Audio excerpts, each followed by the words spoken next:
Voilà, donc on va y aller. On va dire 3/4 d'heure à peu près à passer ensemble autour du e-commerce B2B et l'ensemble des spécificités. Alors, c'est un large sujet qu'on va aborder aujourd'hui. On verra forcément pas tout, mais en tout cas, on va pouvoir aborder déjà un certain nombre de sujets importants, en tout cas de notre vue. Donc moi, je suis Johan Sanson, donc directeur général de Soledis. Je co-dirige Soledis depuis 20 ans maintenant. Je voulais vous présenter très rapidement, mais histoire de vous montrer quand même qui nous sommes et ce que nous faisons. Donc nous sommes 38 personnes basées à Vannes avec une agence commerciale également à Nantes. Notre spécialité, c'est le e-commerce et plutôt orienté B2B et B2C. Nous faisons vraiment les deux, mais avec une forte spécialité B2B. Et les deux autres pans sont l'interconnexion avec les systèmes, ce que l'on verra également tout à l'heure, qui est très important sur la partie B2B, et une cellule dédiée au web marketing sur l'accompagnement de nos clients, tant sur la phase amont, la phase du projet et la phase aval, de manière à accompagner de manière globale l'ensemble d'un projet e-business. Voilà, je passe rapidement sur ça pour aller voir plus en détail qui nous sommes. Juste quelques références. Alors, c'est surtout pour montrer la typologie des clients qu'on est en capacité d'adresser, que l'on adresse d'ailleurs aujourd'hui sur des projets B2B. Alors, vous pouvez voir du Danone, vous pouvez voir le réseau COFAC ou le réseau ADO avec qui nous avons pu collaborer, les sapeurs-pompiers de Paris, les mousquetaires, l'armée, l'ADEME. Voilà, tous ces gens-là sur des projets purement B2B, voilà, qui sont en ligne aujourd'hui. Et je vous détaillerai quelques fonctionnalités phares qu'on a pu mettre en œuvre chez ces sites e-commerce. Juste avant, je voulais faire quand même un petit topo sur les chiffres de la FEVAD orientés B2B. Donc aujourd'hui, donc, si on regarde le top 3 des critères de choix d'un fournisseur lors de l'achat d'un e-commerce, forcément, on a la disponibilité en stock, mais ça, c'est quelque chose d'assez connu. Le prix, voilà, donc ça, c'est le doublé gagnant. Et tout ce qui m'intéresse un peu plus, c'est la possibilité de passer commande en ligne facilement. On voit bien que c'est une demande qui est croissante et les gens ont besoin d'aller vite, surtout les professionnels, pas perdre de temps lors de leurs achats. Et je vous expliquerai tout à l'heure plusieurs façons ou plusieurs outils que l'on peut mettre en œuvre justement pour accélérer la commande et du coup gagner en fidélité et gagner en productivité. La croissance du e-commerce en B2B, on voit bien qu'elle est également croissante. En 2021, elle a fait plus 16%. 2022, on n'a pas les derniers chiffres en B2B, mais ça ne devrait pas tarder à tomber par la FEVAD. Je pense qu'on sera également encore sur une croissance et sûrement plus forte. Et ce qu'il faut noter, c'est quand même que le e-commerce B2B a une croissance qui est 3 fois plus importante qu'en B2C. Donc c'est vrai que c'est surtout dû à un petit retard à l'allumage qu'a eu le B2B, lié à des habitudes aussi, hein, des habitudes de travail, peut-être peut-être à l'ancienneté des personnes qui travaillent dans ces entreprises. Donc on voit que c'est en train de muter et je pense que ça va muter très très vite. En tout cas, nous, on le constate au sein de Soledis. On a de plus en plus de projets B2B à traiter. Ensuite, avec le Covid, hein, le Covid a aussi un impact sur l'ensemble du e-commerce. Et si on regarde sur la notion d'achat, on voit bien que 26% des personnes et des entreprises consultent davantage les comparateurs de prix. Alors ça, c'est aussi important. Donc, on va voir aussi sur l'orientation que vous souhaitez donner à votre site B2B. Faut pas, en tout cas, faut pas occulter cette partie-là. Un site peut être fermé au grand public, mais on peut aussi lui donner une certaine ouverture, ce qui permet de vous donner plus de visibilité. Ça, c'est à voir suivant vos stratégies.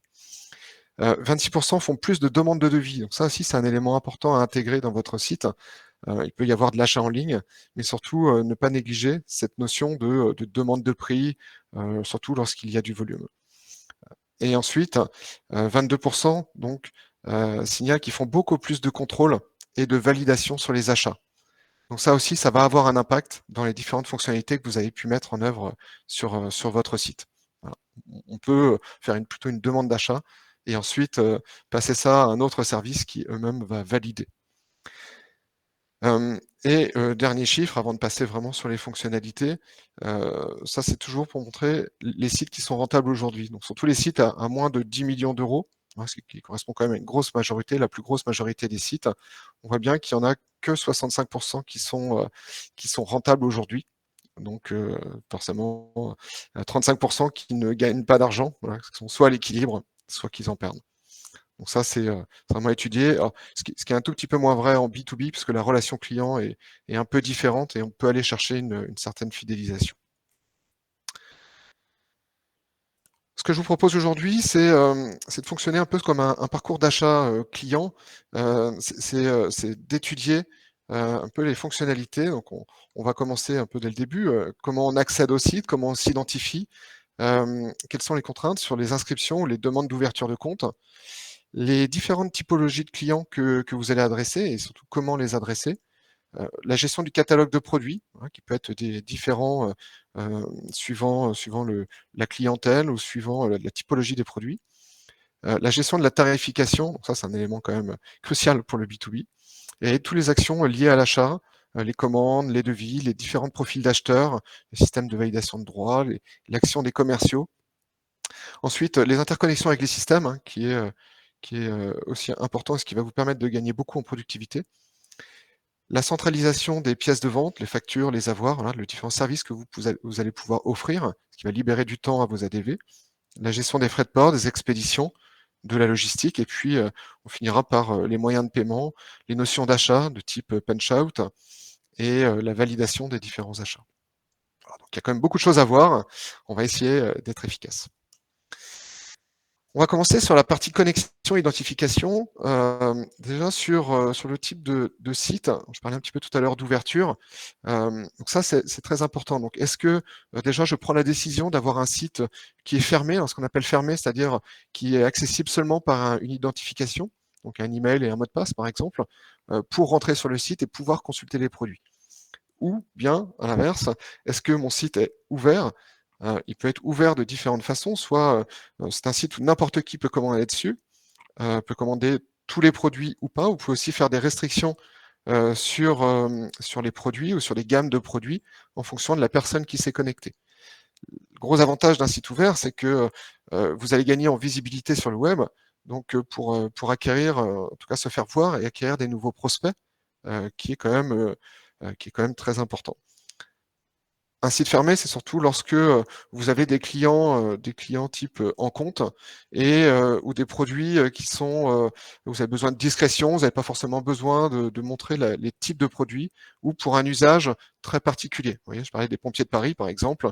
Pour l'équipement des pompiers, il n'y a que les pompiers qui ont besoin de voir l'équipement qu'ils peuvent acheter. Le SSO, donc le SSO, c'est plutôt un mode de connexion, hein, c'est pas une typologie d'ouverture de site, mais c'est ce qui va, comme on voit là sur la partie droite, simplifier la connexion et sécuriser une connexion. C'est-à-dire que quelqu'un qui est déjà connecté, par exemple, à un extranet ou à un autre outil, simplement par un clic de cet outil, il va pouvoir être auto-connecté au site e-commerce. Donc on peut aussi réduire, hein, sur un site fermé, c'est ce que l'on trouve assez régulièrement, ce qui permet d'être auto-connecté. On sait qui a le droit également, hein, de se connecter et on ne demande pas de création de compte. Voilà, donc les différents accès, donc on peut sur un site ouvert faire du B2C et du B2B en simultané, ou on peut aussi afficher que des produits mais qui ne sont pas en vente, et pour pouvoir les acheter, il faut être connecté. Ouais, donc il y a plusieurs façons de faire, avec un catalogue, avec des prix, sans les prix. Je peux avoir des prix publics lorsque je ne suis pas connecté, et si je me connecte, d'avoir les prix qui me sont attribués, des prix propres ou les gestions, on va dire mon prix marché. Voilà, donc ça c'est déjà la première question à vous poser, hein. Quelle orientation vous allez donner à votre site, pour quel usage? C'est surtout ça. Qui vous avez en face et comment vous voulez faire du business grâce à votre site. Le deuxième axe, donc c'est la connexion, l'identification. Donc soit on peut s'inscrire directement sur le site, donc ça c'est un site vraiment très ouvert. Je peux m'inscrire et je peux commander.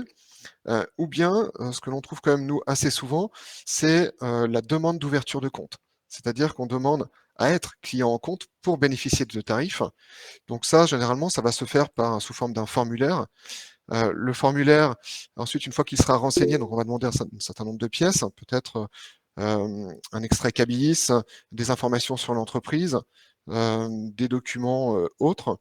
Et ensuite, on va adresser l'ensemble de ces informations aux ADV ou aux commerciaux, après ça dépend des entreprises, qui vont, eux, de leur côté, analyser la demande et vérifier si ce client peut être éligible, justement, s'ils ont envie de le passer en client compte et de lui offrir des tarifs.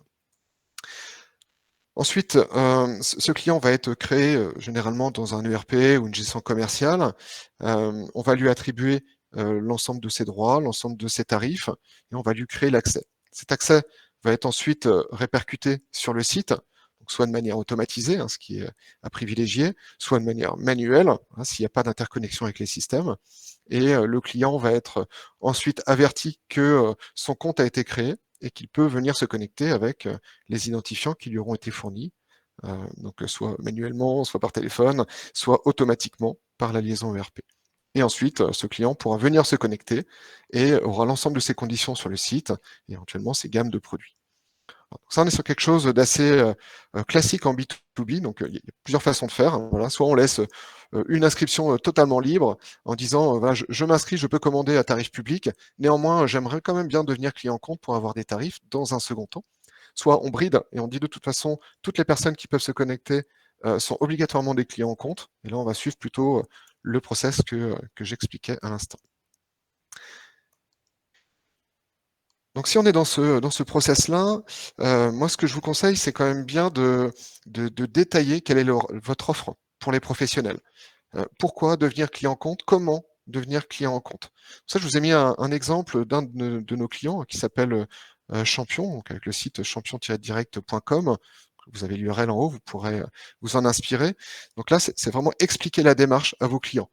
Donc vous voyez, petit 1, petit 2, petit 3, voilà, lui expliquer comment ça va se passer, les différentes étapes, le rassurer et surtout illustrer, on voit sur la partie à droite, justement pourquoi devenir client compte. Donc avoir des conditions préférentielles, avoir éventuellement des produits adaptés en fonction de son métier ou de ses besoins, d'avoir des conditions de paiement particuliers ou d'avoir des conseillers dédiés avec des numéros de téléphone peut-être un peu plus VIP. Alors ça, c'est malheureusement assez souvent oublié. Voilà, on dit juste devenir client compte, on envoie un formulaire sans forcément expliquer les choses. Donc voilà, moi, je vous invite vraiment à mettre ça en œuvre. On voit bien qu'il y a aussi un taux de transformation qui est plus important justement sur les demandes d'ouverture de compte. Ensuite, les typologies de clients. Euh, sur un CMS, donc une solution e-commerce traditionnelle, on va souvent trouver la gestion de clients. Ça, c'est commun au B2C, au B2B. Un client peut être un particulier, peut être un professionnel. Sauf qu'en B2B, on a besoin d'aller plus loin. On a besoin de détailler qui achète, donc qui est derrière le client, donc qui est derrière l'entreprise, vraiment d'un point de vue professionnel. Donc ça, méfiez-vous, tous les CMS ne le proposent pas. Ou le proposent en option. Voilà. Donc ça, c'est des choses qu'on a pu nous créer et mettre à disposition sous forme de modules pour du PrestaShop, par exemple, de manière à rajouter une surcouche donc au CMS pour gérer du B2B. Donc ça, les contacts, en fait, ça va permettre de qualifier un petit peu plus, de savoir qui se connecte au site et de pouvoir donner des droits à ces contacts. Un contact peut très bien ne pas avoir le droit de passer commande, mais seulement passer des devis. Ne voit que ses commandes, ne voit pas forcément les commandes d'un autre contact de l'entreprise. Hein, on peut vraiment venir verrouiller et surtout avoir une traçabilité. Ça, c'est important. Si on va un cran plus loin, on peut avoir justement dans ces contacts, donc là, généralement dans des grands comptes, plus grands comptes, des contacts qui sont multi-clients. Donc ça, le cas typique des filiales, j'ai un acheteur qui peut acheter pour 2 filiales du groupe. Ça, il faut aussi réussir à le mettre en œuvre. Ça, c'est pas souvent natif dans les solutions. Donc, et après, de savoir comment ça se passe. C'est-à-dire qu'un client, à partir du moment où il va se connecter, on va généralement lui demander pour quelle entité il veut commander. Parce que les tarifs sont pas forcément les mêmes, parce que le catalogue n'est pas forcément le même. Donc, il faut adapter le site en fonction du client entreprise. Du coup. Donc ça aussi, c'est des choses qu'on met assez régulièrement en place. Et vous pouvez avoir une autre notion, donc voilà, que j'ai pu illustrer un peu en dessous avec notre client Les Mousquetaires, c'est la notion d'enseigne. C'est-à-dire qu'un contact fait partie d'une enseigne ou peut faire partie d'une enseigne et l'enseigne a des droits particuliers et ne voit pas les produits, aussi les mêmes produits qu'une autre enseigne. voilà, parce qu'ils ne vendent pas forcément la même chose. Donc voilà, on peut aussi avoir cette association, du coup, le client, le contact et l'enseigne. Donc ça, on le revoit souvent sur les un peu plus grands groupes. Ensuite, la stratégie de tarif. Plusieurs choses. Donc, soit tout le monde a les mêmes tarifs. Donc là, on va dire que c'est un site B2B, B2C.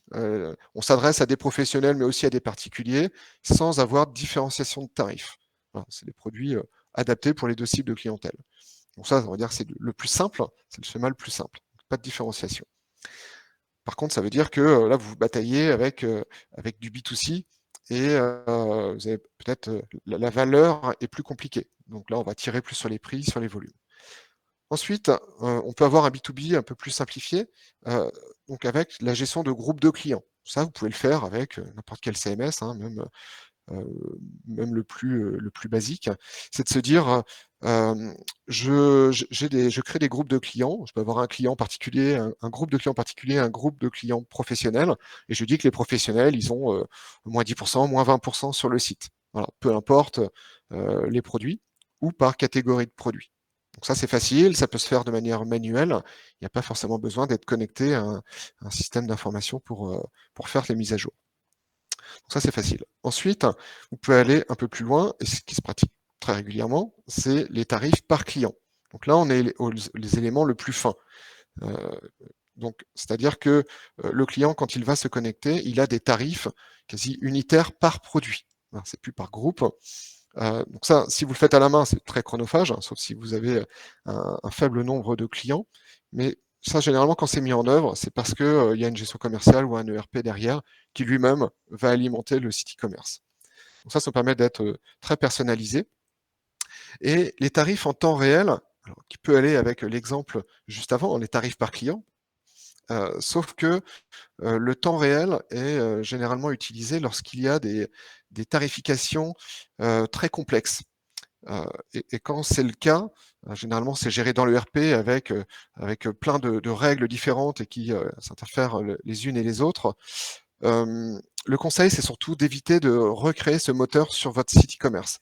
Parce que c'est sûr qu'à un moment donné, vous aurez des divergences et les tarifs qu'affichera le site ne seront plus les tarifs qu'il y a dans votre ERP. Donc c'est pour ça qu'on est en connexion en prise directe, donc généralement avec des web services, avec votre ERP, pour, à partir du moment où quelqu'un s'est connecté et qu'il veut afficher un listing produit ou un détail de fiche produit, on interroge l'ERP en temps réel pour récupérer les tarifs et les afficher. Donc ça, donc c'est très bien, ça fonctionne, mais ça fonctionne à condition que là où se situe votre ERP, il y ait une très bonne connexion Internet. Parce qu'en fonction du nombre de personnes qui vont se connecter, ça va venir faire ralentir déjà votre connexion Internet en interne, là où est votre serveur, et ça va faire ralentir également le serveur sur lequel est installé votre ERP. Et donc possiblement impacter aussi l'ensemble de l'entreprise sur l'utilisation de l'ERP en interne. Donc ça fonctionne, mais vraiment, il faut vraiment prendre des précautions ou doubler vos lignes Internet et mettre un système de cache des tarifs pour éviter de réinterroger en permanence les mêmes produits pour les mêmes tarifs et les mêmes clients. Donc ça demande un peu plus de technicité, mais également souvent mis en œuvre. Toujours pour continuer sur cette notion de tarif, c'est maintenant comment on va afficher les tarifs sur les fiches produits. Là, je suis resté dans le monde de l'outillage, hein, là où j'étais tout à l'heure. Donc là, si on prend l'exemple de gauche, on a 3 sites différents, donc j'ai pris à peu près le même produit. On a Foussier, Guédo Outillage, qui est un de nos clients, et le Comptoir des Pros. Et on voit le choix, donc en B2B, hein, est-ce que j'affiche hors taxe, est-ce que j'affiche TTC mes produits, est-ce que j'affiche les deux? Et on va orienter l'affichage différemment en fonction aussi de la cible de clientèle. Donc là, on peut voir qu'il y a quand même du hors taxe qui est mis en avant. Néanmoins, on affiche quand même du TTC. Il ne faut pas oublier que c'est quand même le TTC qui sera payé, même si après, il y a une récupération de TVA. Maintenant, quand on a une double cible, qui est B2C et B2B sur le site, on peut trouver des petits sélecteurs. Vous voyez, comme il y a en haut à droite, ici, on peut demander à l'utilisateur de choisir est-ce qu'il veut privilégier un affichage TTC ou hors taxe. Donc ça peut être aussi pratique quand il y a double cible. Et sur la partie droite, vous voyez, ça c'est un autre exemple qui s'appelle Outils des pros. Voilà, pourtant, on a l'impression que on s'oriente, on discute avec des pros, et pourtant, la décision est quand même de passer le tarif en TTC. Ça, c'est le libre choix, hein. Il y a pas d'obligation. Néanmoins, il faudra quand même au moins avoir du hors-taxe, c'est sûr, si vous vous adressez à des professionnels. Et on voit bien dans l'usage, on a bien les deux tarifications. Dans les tarifications, donc c'est bien d'avoir le prix remisé, hein, comme on peut avoir ici. C'est pas forcément qu'il y a une promotion. C'est-à-dire que je me suis connecté en tant que professionnel, j'ai des tarifs privilégiés, et la remise va être ma remise vis-à-vis d'un tarif public. Va de se dire, voilà, moi je suis un client fidèle, et là j'ai moins 62% par exemple, ici, par rapport au tarif public. Donc j'ai un tarif avantageux. Donc ça rassure aussi, ça montre voilà, que je suis bien sur mes propres tarifs. Mais on peut aussi avoir cette même mécanique avec des promotions aussi pour les professionnels.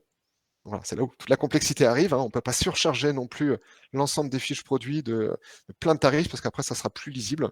Donc il y a un certain nombre de choix à faire en fonction de votre politique tarifaire.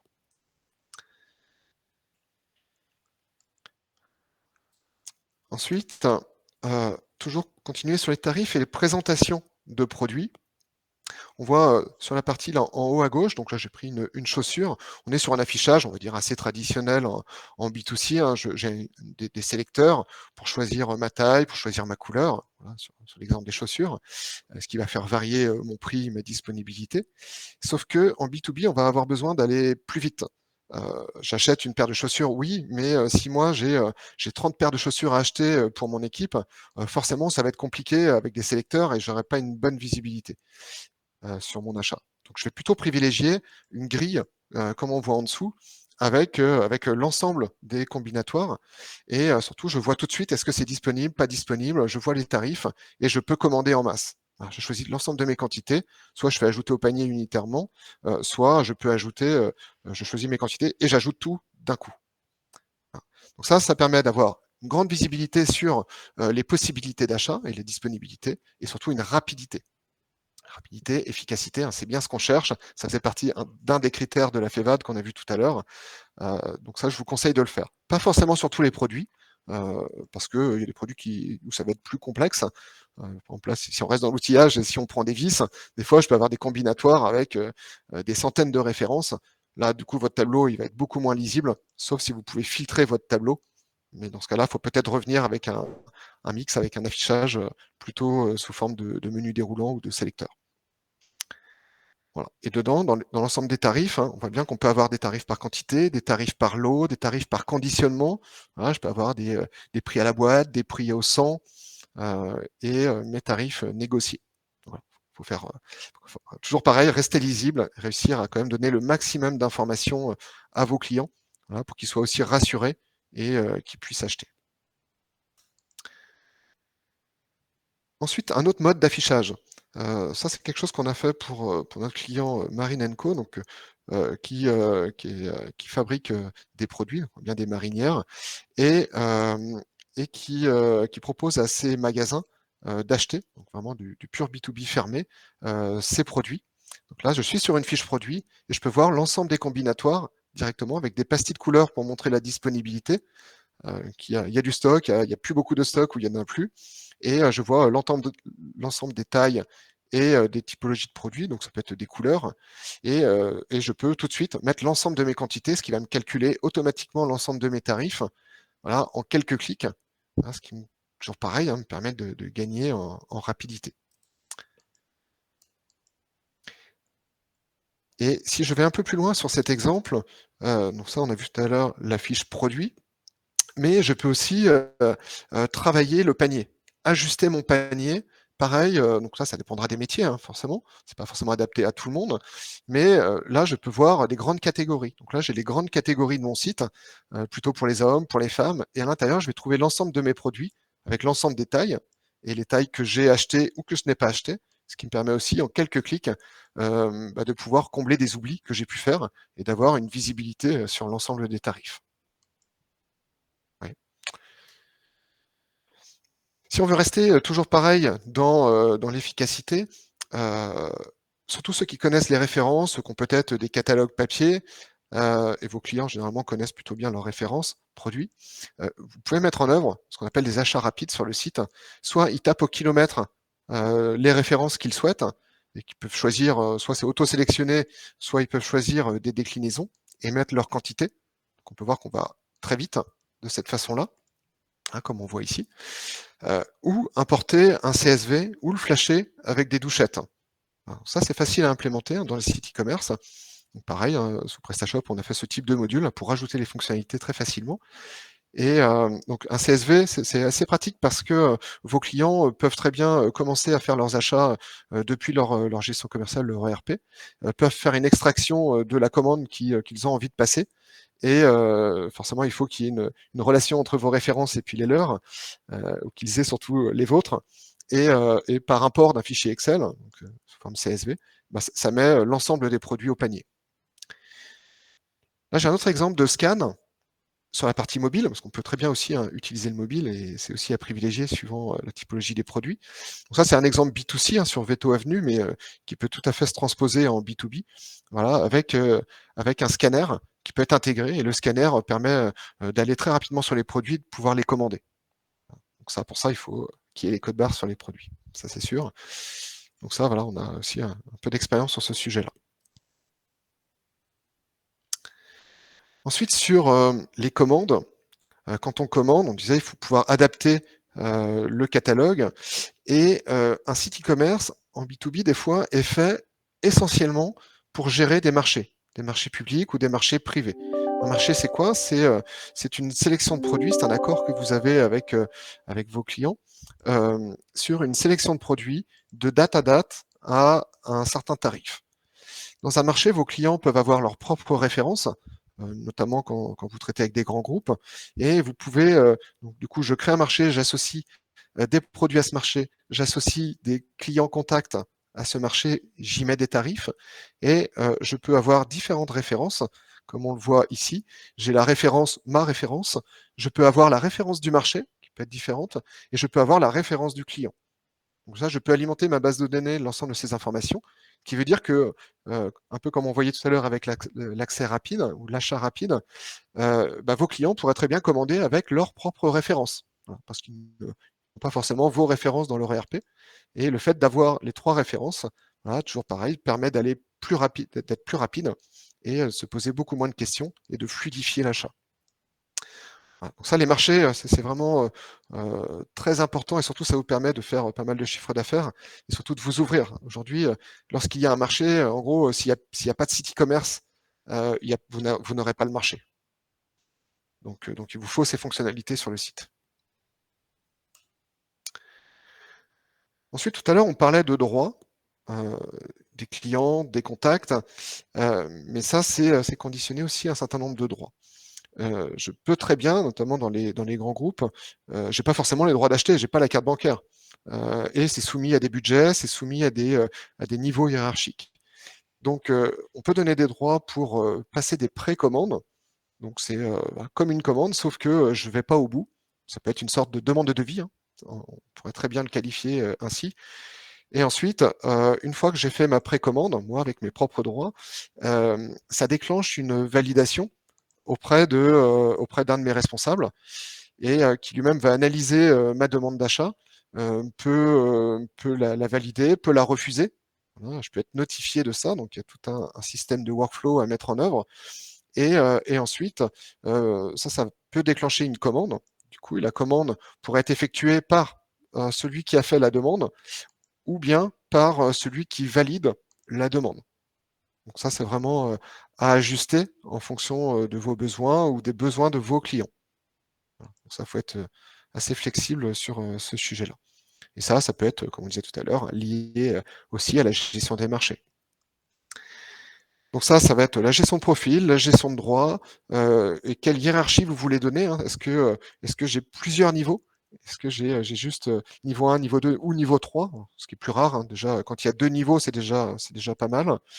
Euh, ou bien c'est juste une précommande qui va dans la gestion dans le système de gestion interne de votre client, et ensuite ils font leur affaire dans leur système de gestion sans forcément passer par votre site. Il faut être assez flexible sur ce sujet-là. et le contrôle des achats, hein. On voyait tout à l'heure, ça faisait partie des indicateurs phares mentionnés par la FEVAD. Ça, faut également pas le négliger et qui est de plus en plus demandé lors des marchés privés. Ensuite, la gestion des devis, hein, ça c'est clairement B2B. C'est dur d'avoir un gros site de B2B s'il n'y a pas de gestion des devis. On peut choisir, et c'est important de choisir sur quel produit. On peut très bien dire que certains produits, d'ailleurs, ne sont pas disponibles à l'achat, mais seulement par devis. Je pense notamment, si on restait dans l'outillage, tout ce qui peut être barre de fer, par exemple, ou des éléments très lourds ou très volumineux. Suivant l'endroit où on va l'expédier, il va falloir faire quand même une étude sur le coût des frais de port, sur la manière dont on va acheminer la marchandise. Donc c'est difficile de dire ça coûte tant et payé par carte bancaire. Généralement, on va plutôt dire c'est soumis à devis et on va étudier votre demande. Et on vous reviendra vers vous pour vous fournir un tarif final. Donc, on va avoir, ça peut être donc lié à la gestion des droits, comme on disait tout à l'heure, hein. Soit j'ai pas les droits d'acheter, je peux faire que des demandes de devis. Je peux aussi doubler, je peux avoir des produits qui sont soumis à devis et des produits qui sont soumis à commande, ou les deux. Donc je peux avoir un double panier sur mon site e-commerce, de manière à laisser le choix. Je peux mettre certains produits en devis et puis d'autres en commande, en simultané. C'est pour ça qu'il ne faut pas mélanger les deux. Et le fait d'avoir deux paniers dans votre site vous permettra de faire ça et ou vous permettra de laisser quelques produits sous forme de devis et puis de passer commande dans l'immédiat et de revenir sur votre devis ensuite. Ensuite, c'est la gestion tout le workflow de gestion des devis. La gestion des devis est pour nous quelque chose de quasiment le plus complexe. Parce qu'un devis peut être modifié dans tous les sens et par presque n'importe qui si on laisse les choix. Est-ce que j'ai le droit de valider un devis jusqu'à le changement d'un statut par le commerçant?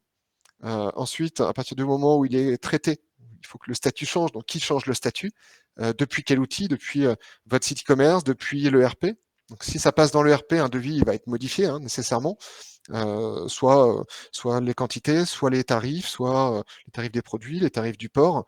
Donc à partir du moment où il est modifié dans l'ERP, est-ce qu'on le remet à jour sur le site e-commerce, voilà, de manière à avoir la même image de chaque côté. Et si on le modifie, ça veut dire qu'il faut aussi notifier le client.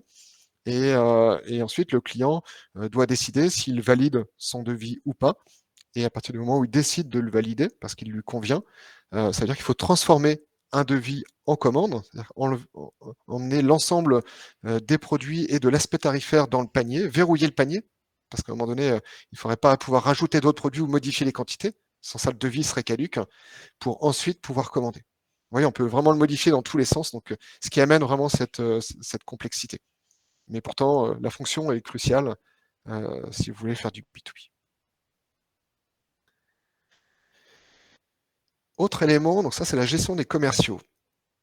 Ça, nous, on a déjà vu des projets échouer ou fortement être ralentis sur sa mise en production parce que cet élément n'avait pas été bien pris en compte au moment de la création du projet.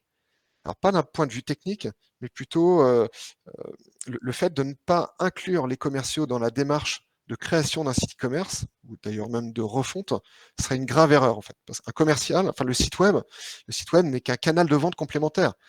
Donc il n'y a pas de raison que le commercial doit exploiter cet outil-là. Ça doit être un vrai outil pour lui. Ça ne doit pas être un concurrent. J'ai eu une petite discussion la dernière fois avec un marchand qui comprenait pas, qui me disait que si ces commerciaux ne prenaient pas leur voiture pour aller à un endroit et pour aller chercher des prospects, il n'y a pas de raison que si ce prospect-là, qui n'est pas allé visiter, commande sur le web, qu'il soit commissionné justement sur la vente. Moi, je pense que c'est une erreur. Aujourd'hui, justement, le fait d'utiliser ce canal web permettra justement au commercial de faire plus de ventes, peut-être de moins se déplacer ou se déplacer différemment. Donc, on pourra aussi faire des économies sur les frais de route, sur les frais de voiture de manière générale, et surtout va lui donner plus de productivité pour traiter encore plus rapidement ses clients et donner de l'autonomie à ses clients également pour qu'ils puissent déjà prendre pleinement conscience du catalogue produit, qu'il aille plus vite d'ailleurs pour trouver ses produits, pour passer commande avec tout ce qu'on a pu voir jusqu'à maintenant. Donc pour moi, il faut vraiment les inclure. c'est pas le site web d'un côté et les commerciaux de l'autre. Les deux doivent être vraiment main dans la main et le commercial doit utiliser l'outil. Il peut l'utiliser d'ailleurs en mobilité chez le client pour faire les devis avec lui, de manière à respecter après les workflows de gestion, de manière à ce que ça re-rentre dans le RP, éviter de la ressaisie et surtout d'avoir encore plus d'informations sur le catalogue produit. C'est vrai que le catalogue papier peut être très bien, tout le monde peut en avoir. On voit bien que la tendance quand même maintenant est en train d'arriver à vraiment abandonner cette partie papier qui a un certain coût au profit du web. Et le web va apporter aussi plus d'informations sur les produits, peut servir dans les points de vente aussi. Vous pouvez très bien mettre un ordinateur à disposition, un écran, une tablette, et les clients peuvent aussi avoir les informations techniques, les fiches techniques, etc., qu'ils n'auront jamais sur un catalogue papier. Ça, à ne pas négliger. Donc ça veut dire aussi, quand vous le mettez en place sur le site, il faut qu'il y ait donc la gestion des commerciaux. Les commerciaux doivent être raccrochés à des clients ou des contacts. Et généralement, vous pouvez aussi avoir un référent, un commercial binôme qui prend le relais s'il y en a un qui est en vacances, par exemple, ou qui contrôle les commerciaux. Donc il y a cette notion de hiérarchie et de visibilité. Un commercial, depuis son back-office, pourrait ne voir que ses clients et que les commandes de ses clients, et pas forcément l'ensemble des commandes de l'entreprise et des clients de l'entreprise. Voilà, donc c'est des niveaux de filtre aussi qu'il faut rajouter, soit en front, soit en back-office. Ensuite, sur la partie paiement, autorisation, il y a la gestion des encours. Donc, la gestion des encours clients, c'est la capacité d'un client à commander, même si toutes ses factures ne sont pas encore réglées. On parlera plutôt de seuil d'encours, plus que d'encours, c'est-à-dire jusqu'à quel niveau d'autorisation, jusqu'à combien de chiffres d'affaires non payés il a le droit de commander. Donc ça, plusieurs façons de gérer. Chaque entreprise a sa politique. On peut voir un peu de tout. On peut très bien dire que si le niveau d'encours est dépassé, on bloque et on affiche un message à votre client pour dire désolé, votre niveau d'encours est dépassé, vous ne pouvez plus commander, contactez notre service client ou réglez vos factures. Je prends un raccourci, mais en gros, ça veut dire ça. Soit il y en a d'autres qui vont faire un autre choix, mais qui vont plutôt dire on va pas mettre une barrière au business, on va le laisser passer commande et on va faire transiter la commande après dans l'ERP. Et c'est plutôt un niveau d'alerte dans l'ERP voilà, qui va un petit clignotement qui va dire attention, niveau d'encours dépassé. Et un choix se fera plutôt à ce moment-là de dire oui, ok, on le laisse, voilà, c'est une petite commande, il n'y a pas de souci, c'est un client fidèle, on sait bien qu'il nous paye bien, on le laisse commander, ou au contraire, voilà, un petit appel de l'ADV derrière disant là, ça nous embête quand même, est-ce que vous pouvez nous faire un petit virement parce qu'il faudrait quand même régulariser vos factures, ça devient compliqué. Donc ça, c'est vraiment de la gestion plutôt interne, ou il y en a d'autres qui vont laisser le niveau en cours, c'est-à-dire qu'ils ne pourront pas passer commande par leur moyen de paiement traditionnel, type paiement en compte, paiement à 30 ou 60 jours, mais va dire, OK, votre encours est dépassé, vous pouvez passer commande, il n'y a pas de problème, par contre, vous payez cash. C'est-à-dire qu'il y aura le seul moyen de paiement qui sera disponible en fin de tunnel, ça sera le paiement par carte bancaire. Vous voyez, on peut faire des mix, voilà, ça peut être un peu de tout ça. Néanmoins, il faut en tout cas que ça soit très clair dans votre esprit sur la politique que vous mettez en œuvre. Et surtout, comment vous communiquez auprès de vos clients sur ces aspects-là. Donc les moyens de paiement, donc c'est vrai qu'un moyen de paiement en B2B n'est pas nécessairement sont pas nécessairement les mêmes qu'en B2C, même si on va retrouver des recoupements. Forcément, on va avoir de la carte bancaire, on peut très bien avoir du PayPal, du paiement par virement standard, traditionnel, sur votre compte bancaire, ou du paiement par chèque. Alors ces 4 moyens de paiement, vous allez les retrouver en B2C. Ce que vous allez un peu moins retrouver, ça va être le paiement en compte. Donc, paiement en compte est un paiement, enfin limite, c'est un peu comme si je payais par chèque. C'est je dis juste, je fais une validation de commande. Oui, je valide ma commande. Et ensuite, ça va transiter dans le RP et puis ça sera les conditions de paiement qui sont déjà spécifiées lors de son ouverture de compte, par exemple, ceux qui ont été négociés, qui seront appliqués. Et peut-être qu'il sera prélevé ou il y aura un virement à 30 jours, à 60 jours, etc. Donc ça, c'est quand même tout le temps utilisé en B2B. Le mandat administratif, donc ça serait plutôt pour les administrations, donc ce qui permet aussi d'imprimer un bordereau et ensuite de pouvoir le faire valider, signer et de le restituer après à l'entreprise pour validation de la commande. On peut avoir du virement, je parlais tout à l'heure de virement, mais on peut avoir du virement instantané. Donc ça fonctionne un peu comme une carte bancaire quelque part. C'est-à-dire que c'est un virement de compte à compte. À partir du moment où je vais choisir virement instantané, on va me demander de me connecter à ma banque en ligne, donc notamment sur mon application, et de valider le virement. Voilà. Et à partir de ce moment-là, bah, le virement va s'effectuer. Et ce qui est intéressant, c'est que c'est un paiement non répudiable, voilà, contrairement à la carte bancaire. C'est-à-dire que l'argent, il va être sur mon compte et il ne pourra pas repartir. Donc ça, c'est beaucoup utilisé aussi pour les gros montants, voilà, pour éviter les plafonds de cartes. Et aujourd'hui, vous voyez, je vous ai mis FinTechTure, là, un des acteurs majeurs sur le sujet, hein, que nos clients aussi utilisent. Le quatrième, c'est la carte d'achat de niveau 3. Donc ça, c'est utilisé beaucoup par les collectivités. Donc, ce sont des cartes qui leur permettent d'avoir un certain nombre de droits pour acheter, d'acheter certaines catégories de produits, certains montants. Et ensuite, ça, c'est géré au niveau de la gestion carte d'achat. Ça, je vous ai mis la société SB2 qui propose ce type de carte, voilà, là, qu'on est en train d'implémenter en ce moment là, chez l'un de nos clients. Alors, Julien nous pose aussi nous met un petit message dans le flux. Tous ces exemples fonctionnent avec des produits en unité. Dans le cas de la vente au poids ou avec décimales, cela est-il possible? Dans mon cas, je vends du jambon au poids. Alors oui, c'est tout à fait possible. On a nous un client qui fonctionne voilà, de cette façon-là dans le milieu de la mer ou les produits frais. Donc vous pouvez très bien. Il y a plusieurs façons de faire, hein. Soit vous prenez une empreinte carte et ensuite vous débitez la carte qu'à partir du moment où vous avez qualifié votre poids. Donc ça c'est possible, mais attention, vous avez un certain nombre de jours où l'empreinte va expirer et ce nombre de jours est assez limité. Donc le risque c'est d'avoir des impayés. Ou autrement, c'est de prendre la commande et ensuite de la modifier. Donc ça dépendra si vous faites payer immédiatement ou pas, hein, c'est surtout ça. Et après, c'est un système, en gros, vous avez facturé, mais vous refaites un avoir et un remboursement. Ce qui fonctionne au final le mieux. J'ai eu pas mal de retours sur ce sujet-là, sur les façons de faire. Et ça peut très très vite devenir galère si on prend juste de l'empreinte de carte. Donc c'est bien étudié, mais en tout cas, c'est tout à fait possible de le gérer. On pourra en discuter si vous voulez. Ça, c'est vrai que le moyen de paiement, hein, c'est forcément toujours la grande question. Mais globalement, enfin, là, ce que je présente là est tout le temps utilisé, hein, chez nos clients. Alors, je voulais refaire un zoom sur le punch-out. Voilà, tout le monde ne sait pas forcément ce que c'est, mais le punch-out, c'est une mise en relation de l'acheteur, donc en gros de vos clients. Si vous avez une boutique en ligne, généralement des gros acheteurs.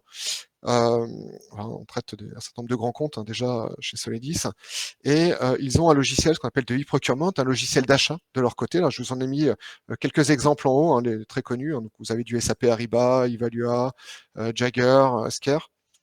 Donc, ils ont cet outil-là de leur côté chez eux. Et à un moment donné, ils se connectent et ils ont besoin d'échanger, enfin, ils ont besoin de se connecter, en tout cas d'acheter. Donc, ils vont cliquer sur un bouton j'achète chez tel fournisseur. Ils vont s'auto-connecter à votre plateforme. Là, je vous ai mis un exemple avec PrestaShop qui sera éventuellement connecté à un ERP. Et, et donc, auto-connecté, donc on sait qui ils sont. On adapte le catalogue produit en fonction voilà, des droits, s'il y a une gestion de marché, par exemple. Ils passent commande sur la boutique en ligne. Ils arrivent dans le panier. À partir de ce moment-là, on va venir stopper l'ensemble du tunnel d'achat et on aura simplement un bouton passer commande. À partir du moment où ils font passer commande, la commande, vous voyez, va repartir dans leur logiciel de e-procurement et ils vont continuer les achats avec toutes les notions de droit, de validation, etc., qui vous concernent du coup pas. Et ensuite passeront commande. Et soit il y aura un petit flux, ce qu'on appelle EDI, qui renverra l'information à votre ERP si c'est déjà en place, ou vous enverra un mail avec le PDF de la commande, comme ça se pratique aussi assez régulièrement. Donc l'avantage, c'est quoi? C'est que eux, de leur côté, ils ont un catalogue qui est tout le temps à jour, tant sur les produits que sur les tarifs. Et ils ont une autoconnexion, c'est-à-dire voilà, ils n'ont pas besoin de se rappeler des identifiants. Et du coup, la boucle du coup, est bouclée pour eux et ils ne passent pas de temps justement à repasser leurs achats. Donc ça, pareil, hein, il y a une forte demande sur le punch-out qu'on n'avait pas forcément avant. Ça, pareil, un certain nombre de documentations sur le sujet, on pourra aller voir même sur notre blog, on a des zooms sur le punch-out. Les connecteurs, alors ça, comme je disais tout à l'heure, hein, c'est très important puisque c'est ce qui permet de gagner en productivité et surtout d'avoir une gouvernance de la data. Où est l'information principale? L'information de gestion, elle va être forcément dans l'ERP, quand il y en a un. L'information des produits, si vous avez un PIM, donc une gestion de produits, ça va être dans le PIM et il faut faire interconnecter l'ensemble de ces informations-là. Éventuellement un CRM. Donc ça demande de bien réfléchir en amont aux outils que vous utilisez aujourd'hui, au site e-commerce, comment il s'interfère dans l'ensemble de cet écosystème et des flux que vous allez créer d'un outil à l'autre, en prenant en compte un certain nombre de fonctions, hein, la gestion des clients, des contacts, des produits, des tarifs, des stocks, des devis, enfin, tout ce que vous pouvez voir sur la gauche sont les flux assez classiques à interfacer. Et comment? Il y a plusieurs façons. Soit vous utilisez des connecteurs du marché, donc il en existe quelques-uns, euh, qui se connectent à vos plateformes. Donc ça, faut bien regarder les plateformes que vous utilisez. Ou sinon, nous, on a plutôt tendance à utiliser un ETL, donc Talend, par exemple, qui est open source, qui est voilà, une multiprise. En gros, si je schématise, je prends des flux qui viennent d'un outil, je peux l'envoyer vers un autre outil, ou je peux reprendre d'autres flux d'un autre outil, et c'est vraiment dans cette multiprise que l'on va venir créer les règles, qu'on va venir créer les workflows, et peu importe les formats qui vont arriver, les formats des flux qui vont arriver de chaque outil. On va venir normaliser, on centraliser à un endroit, et on va venir donner du sens et un sens de l'information. Ça, c'est important, ça donne une vraie robustesse et une agilité sur l'ensemble des connexions. Et pour finir, donc le choix du CMS, hein, il y en a forcément un certain nombre. Ça dépendra vraiment des besoins que vous avez. On a vu qui peuvent être plus simplistes ou très complexes. Donc là, je vous en ai cité quelques-uns. Alors c'est vrai que nous, on utilise beaucoup PrestaShop, qui est très modulable. On peut vraiment rajouter des surcouches B2B. Tous les exemples, tous les grands comptes que je vous ai montrés tout à l'heure dans nos références, aujourd'hui sont sur du PrestaShop. Et ce qui est plutôt demandé. Vous allez pouvoir trouver du Magento ou de l'Adobe Commerce Cloud, en fait, hein, les deux étant disponibles, Magento ayant été racheté par Adobe. Mais on va être sur des choses plus complexes. On voit bien que les grands comptes sont en train de migrer aujourd'hui, partent de Magento pour aller vers du PrestaShop. Et deux autres outils cités, EuroCommerce, qui est aussi dédié au B2B, et BigCommerce également. Après, le business model n'est pas du tout le même. Voilà. Donc, vous êtes sur du PrestaShop, sur de l'open source, le site vous appartient, du coup, vous pouvez le développer comme vous voulez. EuroCommerce est forcément plus fermé et hébergé sur leur plateforme. Voilà. Donc ça dépend vraiment. Là, on pourrait retrouver, hein, vous allez me dire, oui, on peut aussi faire du B2B avec du WordPress ou Commerce ou avec du Shopify, mais les fonctions sont quand même plus limitées. Donc, pour un petit B2B, pourquoi pas, mais si vous voulez aller plus loin, vous serez limité et vous risquez de perdre un peu de temps.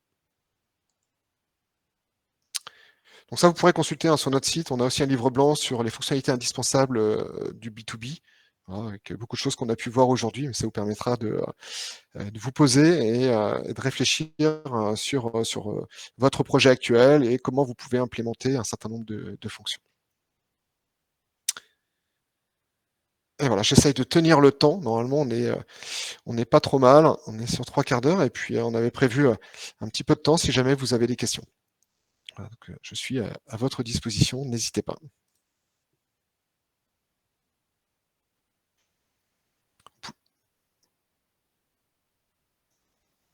Vous pouvez prendre la parole oralement, hein, ou par le chat, hein, si vous voulez. Je ne sais pas si c'était clair pour tout le monde, s'il y a des choses que vous souhaitiez peut-être aborder, qui ne l'ont pas été là. On ne peut pas forcément aborder tous les sujets, en si peu de temps en tout cas.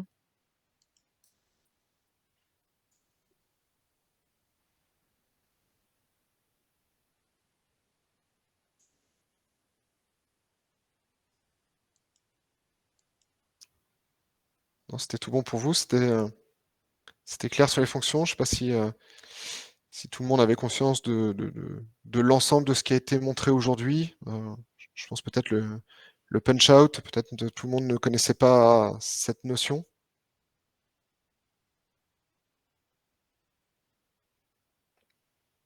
Julien avait une autre question là, concernant les poids. Dans mon cas de la gestion des ventes avec unité, il n'est pas possible d'avoir un stock en décimales sur PrestaShop. Et par conséquent, je ne peux pas lier un ERP. En fait, pour faire ça, vous pourriez le faire. Vous pouvez en fait déporter la gestion des stocks de PrestaShop justement pour pouvoir les gérer en décimales. C'est des choses possibles. C'est possible de le faire parce on peut très bien commander. Enfin là, dans votre cas, c'est du poids, mais on pourrait très bien avoir des mètres, des mètres carrés. On a traité des choses aussi sur du parquet. Ça peut être ce genre de choses. Donc si c'est possible de mettre en œuvre. Mais c'est vrai que la notion de poids est toujours complexe. C'est pas standard. Et surtout, c'est pas prévu à la base dans les CMS, puisqu'une quantité, par défaut, c'est des produits finis, la majorité du temps. Voilà, sauf sur des produits comme vous vendez. Ouais.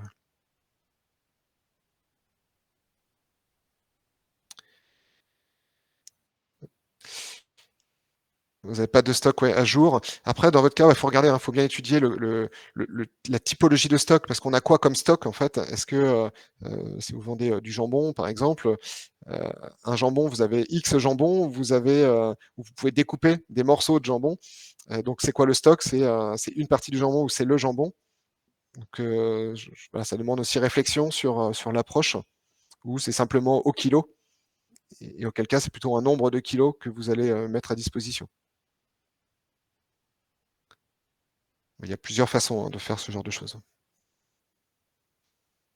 Ou c'est l'approche, c'est aussi des fourchettes, dire que vous mettez un tarif, ce qui se pratique voilà, dans cette typologie de produits, je parlais tout à l'heure des poissons par exemple, c'est de se dire j'ai un bar entre 500 et 600 kilos, mais je ne sais pas très bien, ou entre 500 et 700, je vais plutôt faire payer 700 et je vais rembourser la différence en fonction du poids. C'est aussi une autre approche.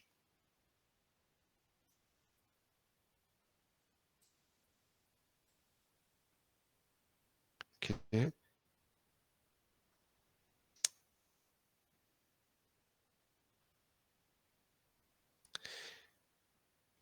Alors un avis sur un catalogue interactif.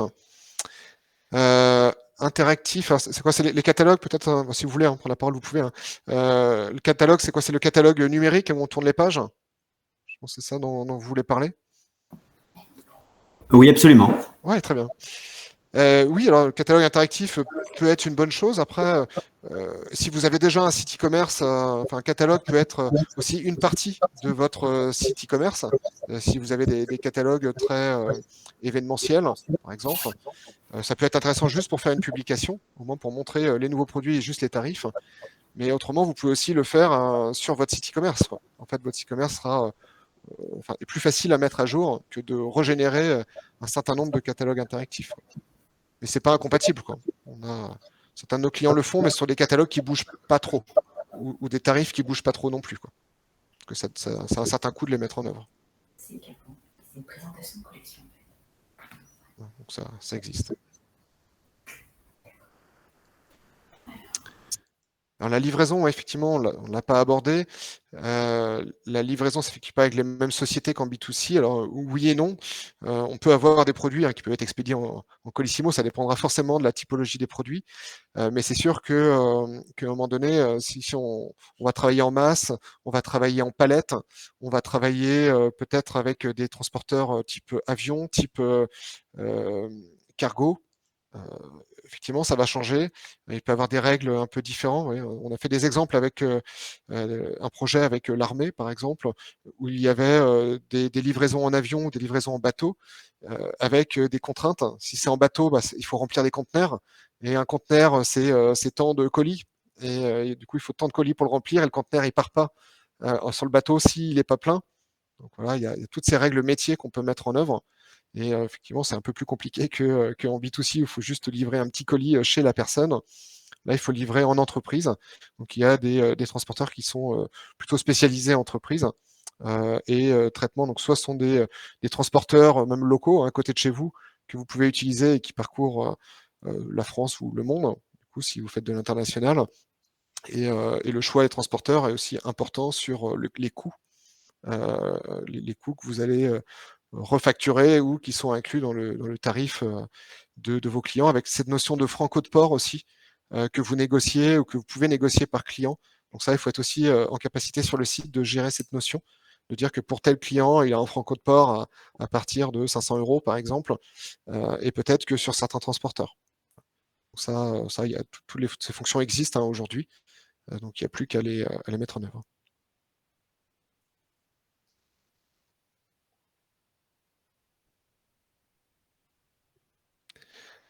Oui, le transporteur, alors ça peut se gérer sur le site hein, ou ça peut se gérer depuis votre ERP. Hein. Les deux sont possibles. Après, on peut très bien dire que si, en B2B, suivant le volume, etc., suivant ce qui est commandé, ça passe dans l'ERP, on dit que c'est un mode transport. Peu importe, on n'a pas besoin de citer le transporteur qu'on va utiliser. Et ça, c'est plutôt un choix que vous allez faire au moment de l'expédition suivant la destination, suivant le poids, le volume, etc. Vous dites, bah, là, dans ce cas-là, je choisis ce transporteur parce qu'il sera moins coûteux pour moi ou parce qu'il répond mieux à ce service. Et dans ce cas-là, vous le modifiez à ce moment-là. Il n'y a pas forcément besoin d'amener cette intelligence sur le site. Mais on peut très bien le faire aussi. Quoi. Surtout quand c'est transporteur. Hein. Enfin, vous avez raison sur le moyen transporteur. Clairement, c'est juste un moyen de transport qui s'appelle transporteur. Et c'est pas forcément un module. Enfin, si je prends PrestaShop ou d'autres CMS, on crée le transporteur standard hein, quelque part. Après, ce qui peut ne pas être standard, c'est le tarif. Quoi. Soit vous refaites le tarif après sur étude, ce qui peut être fait, hein, parce que le site en B2B, c'est pas forcément à lui de facturer. Il va juste prendre une commande ou une intention de commande, et ensuite la facture sera faite dans votre ERP, votre gestion commerciale, une fois que vous aurez validé l'ensemble des paramètres.